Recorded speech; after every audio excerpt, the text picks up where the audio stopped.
హి ఓం నమ శివాయ్. ఓం నమ శివాయ్. ఓం శ్రీ భద్రకాళీ సమేత వీరభద్రస్వామిని నమో నమః. మాతృ పితృభ్యో నమః. ఆచార్య అతిథిభ్యో నమః. శ్రీమాత లలితా త్రిపుర సుందరయే నమో నమః.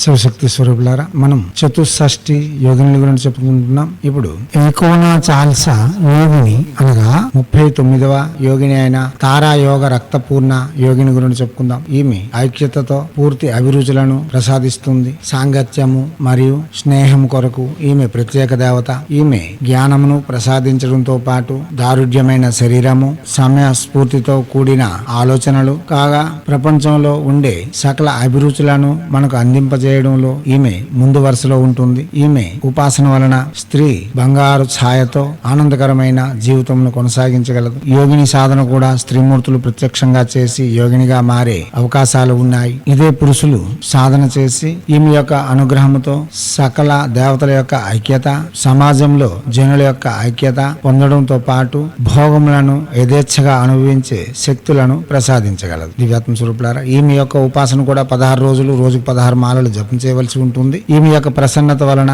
సకల విధములైన ఆనందములు, ఆరోగ్యము మరియు మనోవాంఛిత అభిరుచులను నెరవేర్చుకునే అవకాశం కూడా అందిపుచ్చుకోవచ్చు. ఈమె జపము 16 రోజులు 16 మాలలు చొప్పున జపం చేసి ఈమె యొక్క అనుగ్రహం పొందవచ్చు. లేదా 1,00,000 జపం పూర్తి చేసి పురస్కర నిధులు గావించి గురువు సమక్షంలో మంత్రం తీసుకుని చేయవలసి ఉంటుంది. తర్వాత 16 మాలలు 16 రోజులు జపం చేసి ఈమె యొక్క ప్రసన్నత కూడా చేకూర్చుకోవచ్చు. దివ్యాత్మ స్వరూపులారా, తారాయోగ రక్తపూర్ణ యోగిని యొక్క మంత్రము ఓం ఐం హ్రీం శ్రీం శ్రీం తారాయోగ రక్తపూర్ణ స్వాహ.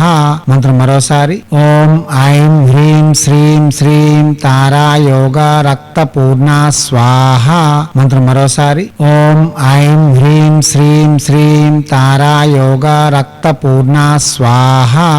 దివ్యాత్మ స్వరూపులారా, ఏ యోగిని ఉపాసన చేసినా వాచక జపమే చేయాలి. మానసిక ఉపాంశ జపం పనికిరాదు. ఎర్రని వస్త్రములు, తులసింజ మరసంజ, కులదేవతారాధన, ఇష్టదేవతారాధన పూర్తి చేసుకుని తులసింజ మరసంజ కేవలం ఒక 108 చొప్పున జపం చేస్తూ రాత్రి 9 గంటల నుండి 1 గంటలోగా జపం చేయవలసి ఉంటుంది. సుష్ణాతులై ఉంటూ శుచి శుభ్రతలు పాటిస్తూ మద్యపానం, మాంసభక్షణ, పరస్త్రీ వ్యామోహం పూర్తిగా నిషేధించి జపం చేయవలసి ఉంటుంది. మనం ముందుగా చెప్పే విధానాన్ని అనుసరించి చేయవలసి ఉంటుంది. దీక్షా కంకణ బదిలై భక్తి శ్రద్ధలతో చేయవలసి ఉంటుంది. మనం ఎంత నిష్ఠ నియమాలతో ఈ ఉపాసన చేయగలిగితే ప్రతిఫలితములు అంత సుస్పష్టంగా ఉంటాయి. గురువు వద్ద నుండి యంత్రములు తీసుకుని వచ్చి అష్టదిగ్బంధన చేస్తూ ఏదైనా ఒక దేవతను ఉపాసన పూర్తి చేసుకుని ఆ దేవతను పీఠ దేవతగా అమర్చుకొని ప్రతిరోజు ఆ దేవతని యథాశక్తి పూజిస్తూ యోగిని సాధనలు చేయవలసి ఉంటుంది. మీరు గురు సమక్షంలో మంత్రం తీసుకుని చేయడం వలన విశేషమైన ఫలితం ఇవ్వగలవు. మీరు ఈ యోగిని సాధన చేయాలన్నా లేక యక్షిని సాధన చేయాలన్నా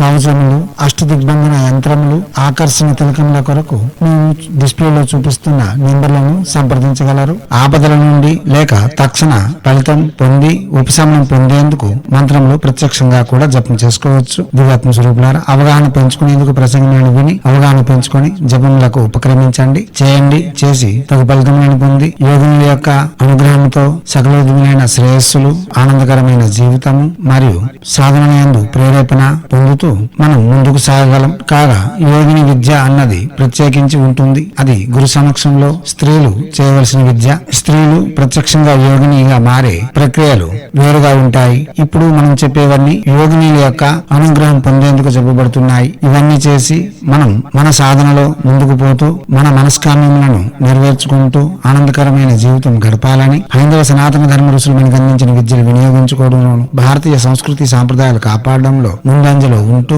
మన ఆచారాలలో వస్తున్న మర్మ రహస్యాలను, విజ్ఞానమును ప్రపంచానికి వెలుగెత్తి చాటేందుకు మీ వంతుగా కృషి చేయాలని కోరుతూ ఎప్పుడు మీ సేవలో రత్నశ్రీ హిందూ సేవా సమాజ్ ఆచార్య భీమసింగ్ రవికుమార్ ఆఫ్ నిఖిలానంద సాగర్ మహారాజ్.